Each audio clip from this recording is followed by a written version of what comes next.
రోజు బిడ్డలు ఎక్కువ సార్లు ఏడుస్తూ ఉంటారు. ఏడ్చినప్పుడల్లా అది కడుపు నొప్పి అవ్వచ్చు అనుకుంటారు. కడుపు నొప్పి అని బోనిసన్ వాడటము, లేకపోతే గ్రైప్ వాటర్, వుడ్వర్డ్స్ అందరూ పడుతున్నారు కదా, మనము పడదాం అనుకోవటము, ఇది కరెక్టా?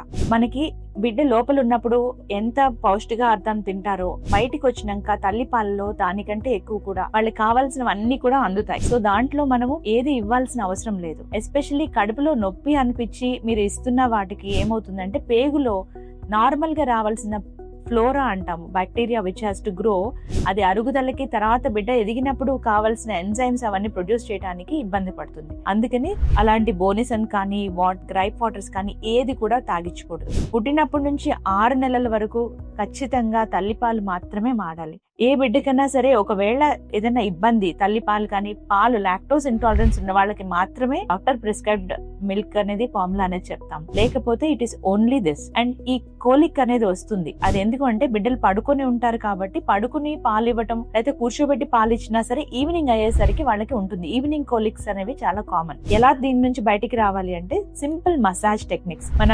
అరచేతితో పొట్ట మీద మెత్తగా రౌండ్ గా పొట్ట చుట్టూ అన్ని ఏరియాస్ సర్కిల్ చేస్తే ఒక 5 times చేయండి. అది కొంచెం కొబ్బరి నూనె వేసుకొని, so that it will be loose and you will feel free between skin, rub చేయకుండా ఉంటుంది.